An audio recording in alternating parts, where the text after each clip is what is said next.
Apa kata Khalil Gibran? Perempuan yang paling cantik itu 3. Siapa dia? Ibu saya, bayangannya, dan pantulan cahayanya. Begitulah yang paling hebat. Maka muliakan ibu, muliakan perempuan. Ini laki-laki yang gagah perkasa di depan saya ini, mereka semuanya dilahirkan oleh perempuan. Mohon maaf, ada yang dilahirkan bencong. LGBT tidak melahirkan apa-apa. Maka LGBT ini harus dituntaskan. Insya Allah, kalau pondok pesantren alim ulama tetap bergerak dengan dakwah, dengan kajian, insya Allah selamat negeri kita ini. Baldatun thayyibatun wa rabbun ghafur. Kalau 4 ini kita jaga, insya Allah.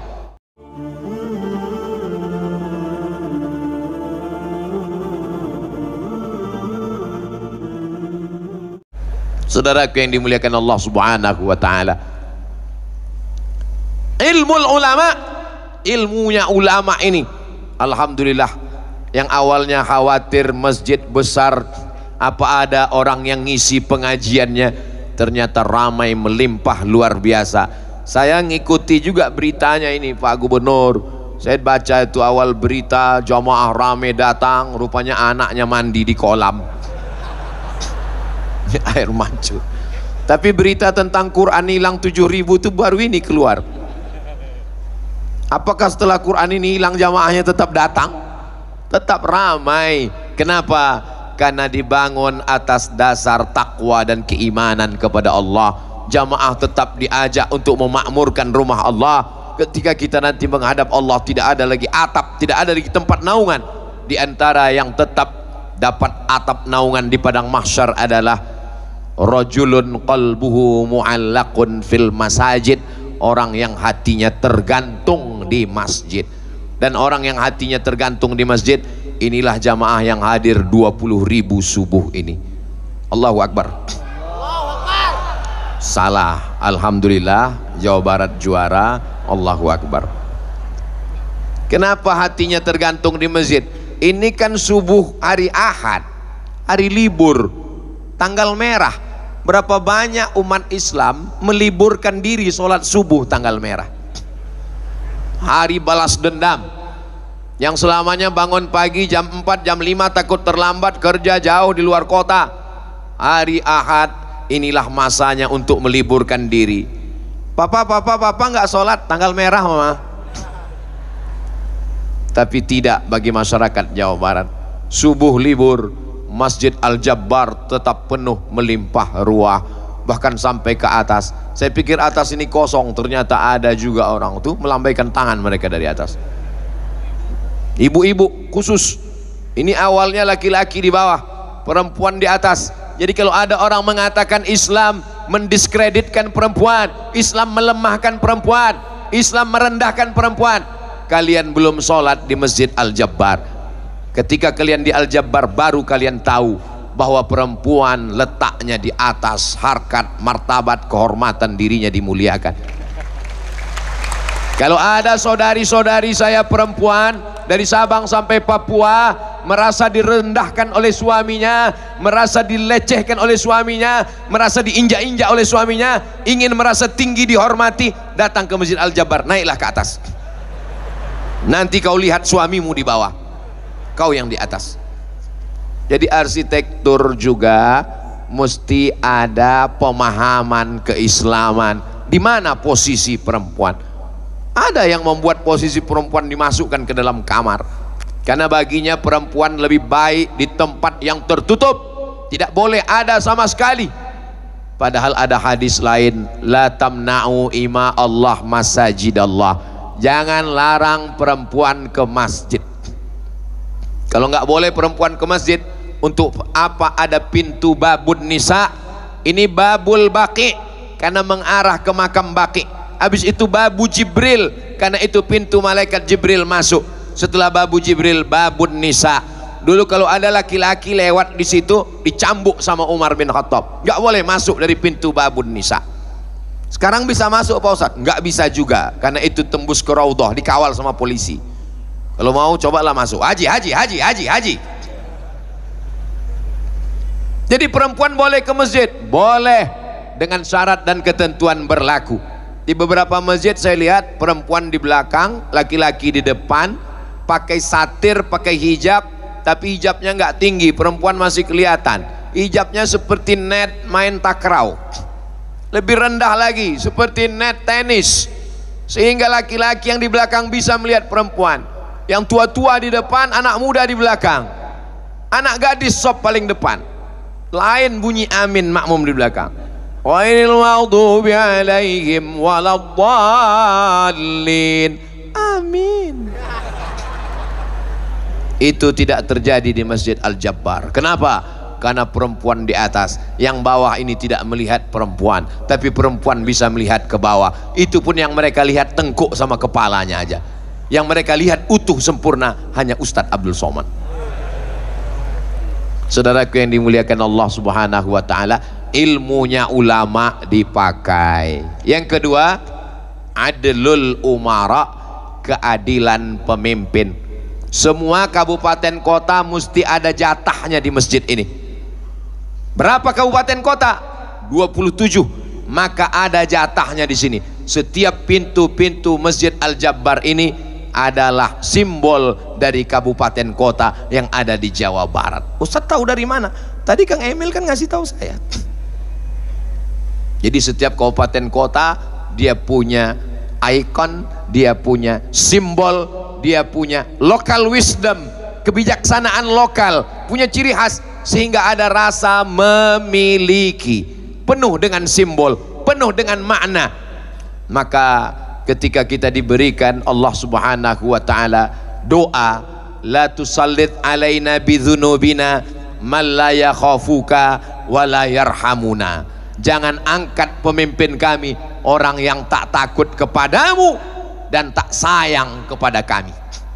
Mungkin Fidel Castro ateis, tidak bertuhan, tidak tahu dia sama Tuhan. Kata dia Tuhan itu tidak ada, nonsen, bullshit, omong kosong itu Tuhan. Tapi dia masih sayang sama rakyatnya. Yang paling mengerikan adalah orang yang tidak takut dengan Tuhan dan tidak sayang kepada rakyat. Maka hidup di bawah tanah lebih baik daripada di atas tanah. Itu adalah azab. Sakit belum tentu azab. Kenapa? Boleh jadi dengan sakit maka dosa-dosa kita hilang. Utang? Enggak. Bangkrut? Belum tentu azab. Boleh jadi menurut ilmu Allah, orang ini kalau uangnya banyak dia nggak ke masjid lagi. Dulu waktu masih susah, subuh, zuhur, asar, maghrib, isya, duha, tahajud, iktikaf 8 kali ke masjid. Begitu rezekinya lancar, ke masjid cuman 2 kali, Idul Fitri, Idul Adha. Idul Fitri masbuk, Idul Adha on time karena bawa kupon ambil daging kurban. Jadi apa maknanya? Pemimpin-pemimpin, maka gunakan suara, gunakan hak kita. Apa kata Syekh Yusuf Al-Qardawi dalam kitab Min Fiqhid Daulah? Sampulnya warna hijau tua, dicetak oleh Darus Syuruk. Ketika engkau menggunakan pakumu di atas kertas, saat itu engkau bersaksi di hadapan Allah, aku bersaksi orang ini layak menjadi pemimpinku di masa akan datang. Maka di antara dosa besar, ala adullukum ala akbaril kabair, maukah kamu aku tunjukkan dosa terbesar di antara dosa besar? Isyrak, insyaallah kita tidak lagi syirik. Uququl walidain, insyaallah kita tidak durhaka kepada orang tua. Yang kita khawatirkan dosa terbesar ketiga adalah syahadatuz zur, memberikan kesaksian palsu. Orang-orang Jawa Barat tidak mempan dengan money politik. Bertebaran duit-duit politik mereka tidak akan ambil. Kalau ada yang ngasih 50.000, kami tidak akan mengambil. Kalaupun ambil duitnya, jangan pilih orangnya. Setuju? Setuju semua.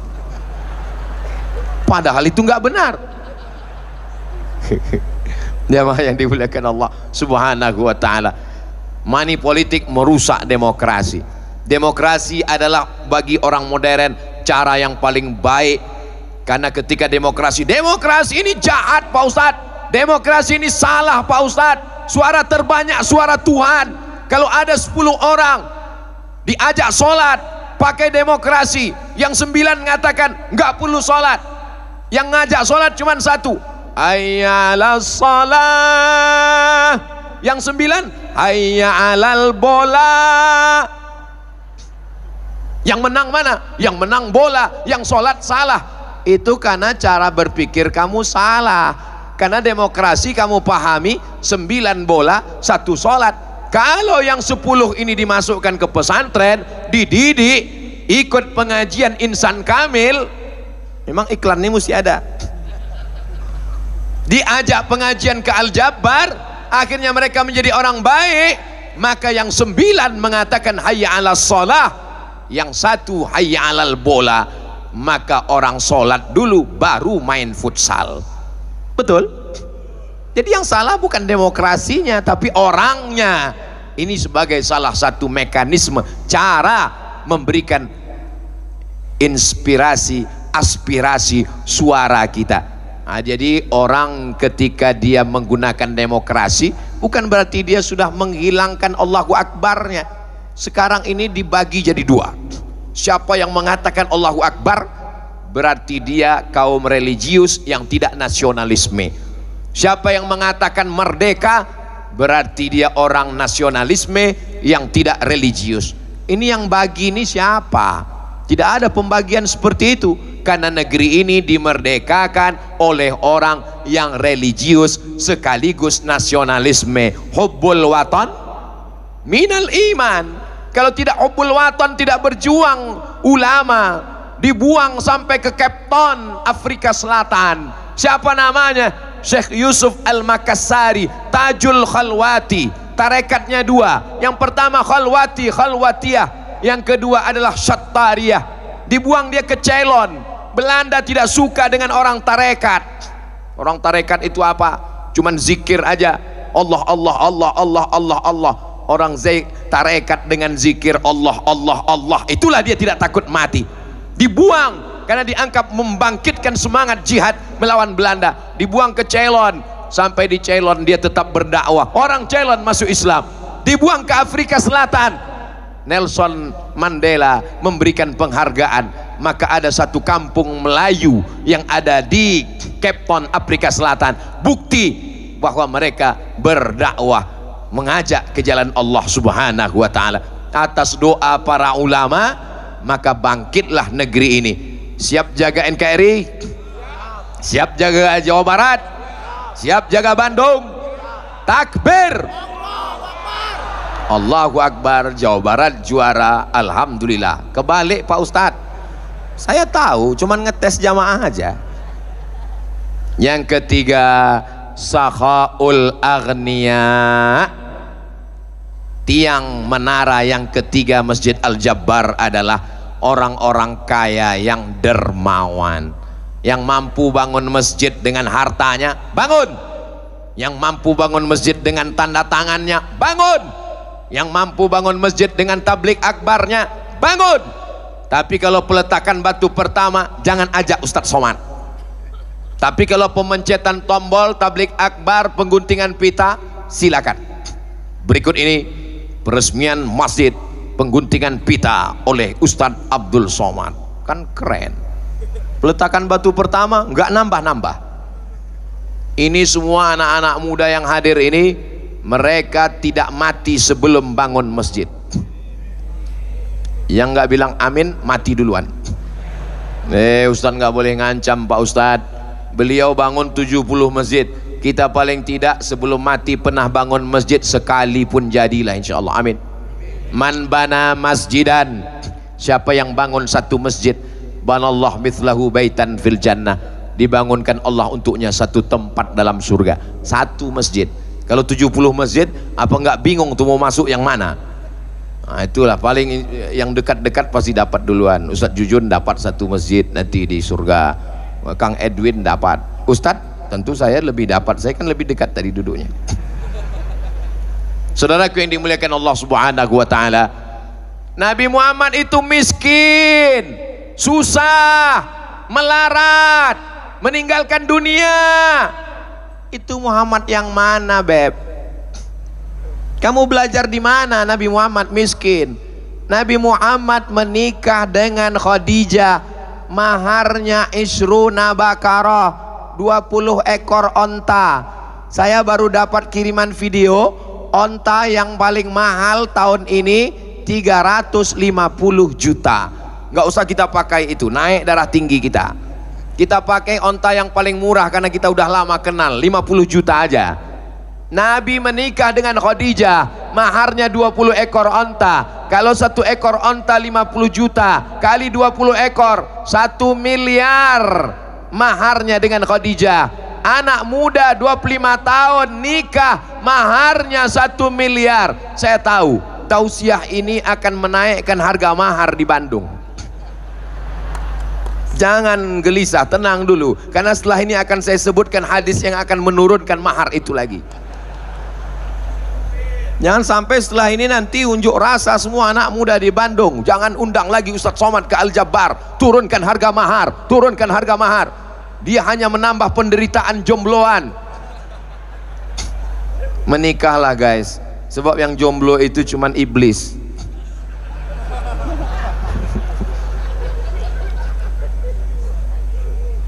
Perempuan yang paling baik kata Nabi adalah aqalluha mahran, yang maharnya paling murah, itulah perempuan yang paling baik. Gimana, udah agak tenang? Saya mesti cepat menetralisir ini sebelum mereka pulang. Saya bukan mau cerita tentang mahar mahal, saya mau cerita bahwa Nabi Muhammad itu kaya. Mana ada anak muda nikah 25 tahun maharnya 1 miliar kalau tidak kaya. Nabi Muhammad anak muda yang kaya, menarik. Setiap rumah orang di kota Makkah itu ada lubangnya. Untuk apa? Mengintip Nabi Muhammad kalau lewat. Makanya dia adalah nur ala nur, cahaya terang benderang. Waktu dia masuk ke kota Madinah, apa kata mereka? Tala'al badru, sudah terbit bulan purnama. Kenapa? Terang benderang. Ustadz Somad waktu datang disambut Tala'al badru, mati lampu. Jangan heran kalau produknya laku terus. Heran itu Khadijah, kenapa kalau yang bawa barang ini orang lain nggak laku, tapi kenapa kalau dia yang bawa laku pesat? Kenapa ini? Siapa yang jual? Ya penasaran. Itu yang jual. Siapa dia? Namanya Muhammad. Nabi Muhammad pun keluar.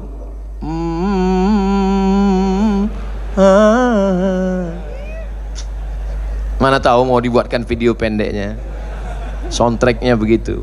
Artinya apa? Nabi Muhammad itu ganteng, Nabi Muhammad itu kaya, Nabi Muhammad itu hebat. Begitulah anak-anak muda di Bandung, Jawa Barat. Amin. Kalau ada yang nggak ganteng, miskin, susah, melarat, bawaannya mau mati, cepatlah pindah ke provinsi lain. Kumaha damang?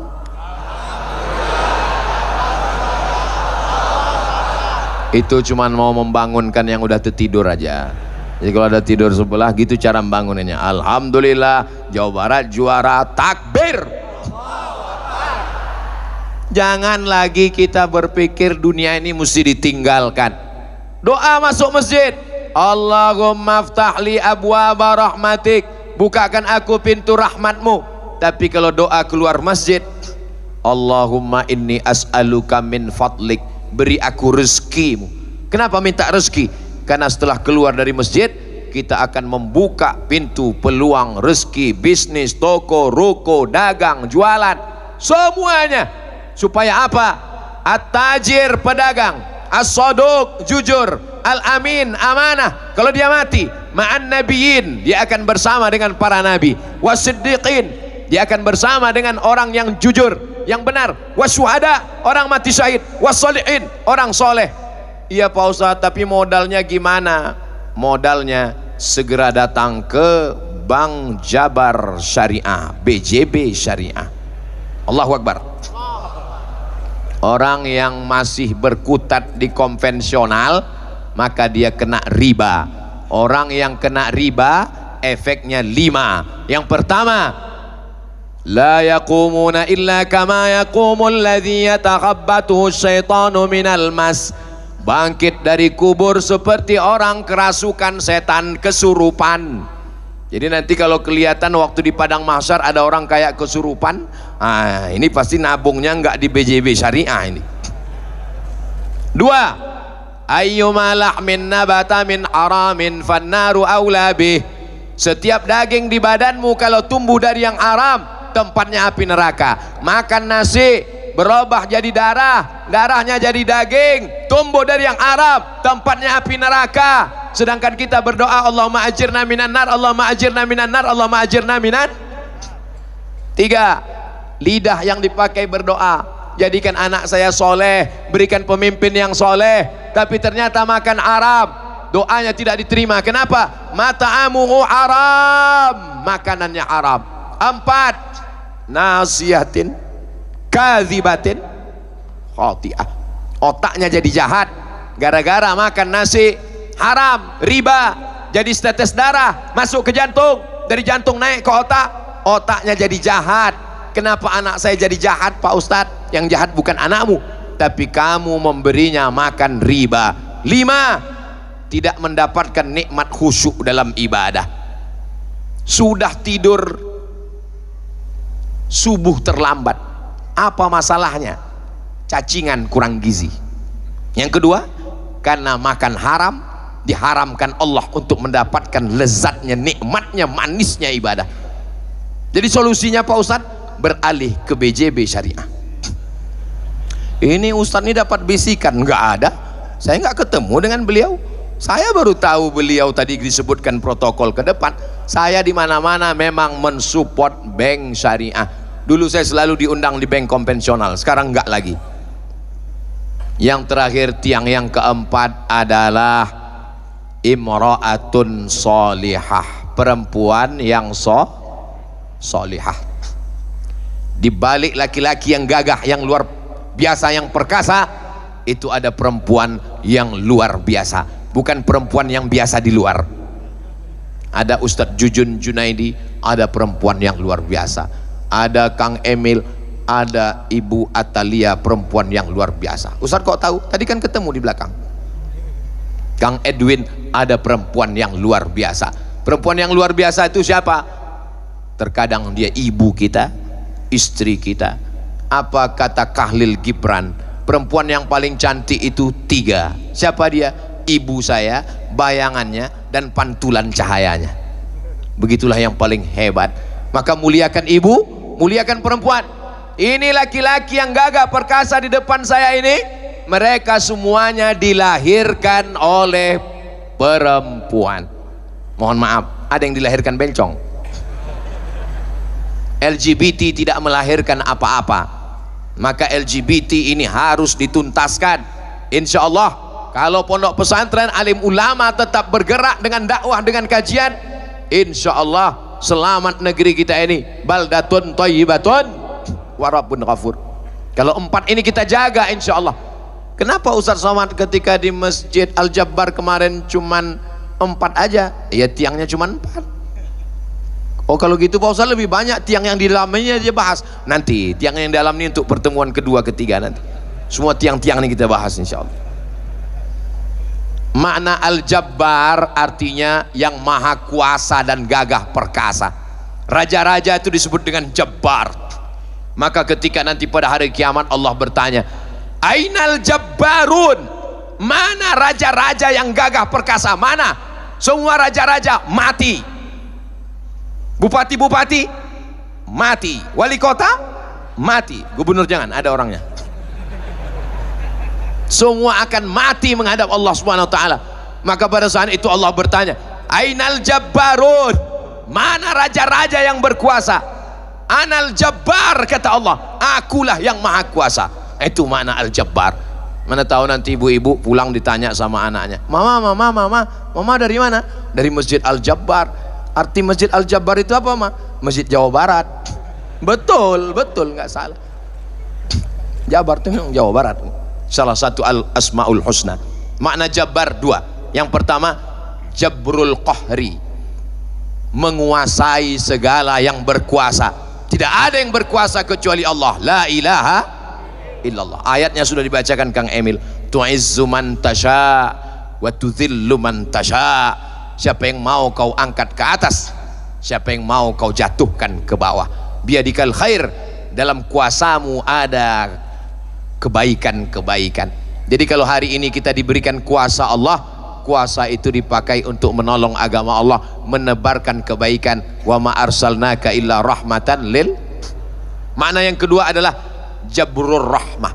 Jabrur rahmah artinya menanamkan kekuatan di dalam hati orang yang terluka. Tidak ada manusia yang tak pernah terluka. Saya sampai hari ini masih terluka. Ibu saya meninggal 2019. Sampai hari ini kalau ketemu dengan orang, Ustadz kenalkan ini emak saya umurnya 80. Dalam hati saya, betapa tidak adilnya Tuhan.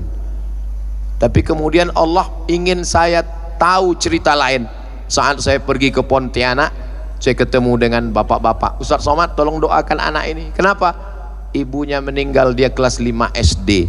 Oh, ternyata aku mesti bersyukur di antara kisah-kisah banyak manusia.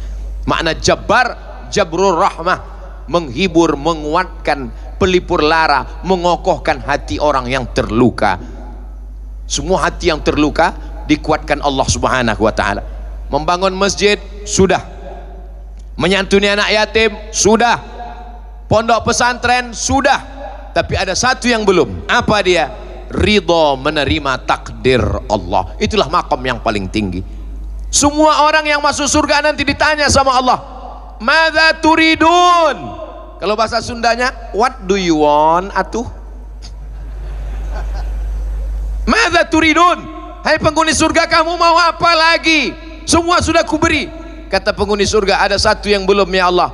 Apa? Ridhaka. Kami belum dapat ridhamu. Kata Allah, yang dapat ridhaku cuma satu, orang yang ridho menerima takdirku. Itulah yang paling berat dalam hidup. Yang paling berat adalah menerima. Betul banyak. Betul Pak Ustadz, saya baru aja dia diambil teman satu semester Pak Ustadz. Yang paling sulit adalah menerima keputusan Allah Subhanahu wa ta'ala. Makanya orang tasawuf mengatakan, ilahi anta maksudi waridhaka matlubi. Makanya kita berdoa nggak minta surga, yang kita minta itu ridho. Allahumma inna nas'aluka ridhaka wal jannah. Karena kalau minta surga belum tentu dapat ridho, tapi kalau minta ridho Allah, semua Allah kasih. Siapa yang dapat ridho? Nabi Muhammad SAW. Meninggal ayahnya belum sempat dia lihat, meninggal ibunya belum sempat dapat kasih sayangnya, meninggal kakeknya belum sempat dapat buah hatinya. Akhirnya pada saat yang paling berat, meninggal suaminya, meninggal istrinya Khadijah, meninggal pamannya tempat bergantung, jatuh sejatuh-jatuhnya. Dan anaknya Ummu Kulthum, Ruqayyah, Zainab, ketiga-tiganya meninggal saat Nabi masih hidup. Cuman Fatimahuz Zahra yang meninggal 6 bulan setelah Nabi Muhammad SAW. Dan dia ridho. Itulah maka bunyi ayatnya, wala saufa yu'tika rabbuka fatarda. Jadi makna al-jabbar, jabrur rahmah, menguatkan hati orang yang hatinya terluka. Kalau kita ridho dengan semua keputusan Allah ini, insya Allah. Tapi ini yang enak ini kan cuman menceramahkannya aja. Saya terus terang kalau ceramah ya, tapi sampai hari ini saya masih lagi berat menerima yang ditakdirkan Allah. Maka kita selalu minta doa, doakan supaya Ustadz Somad diberikan istiqomah.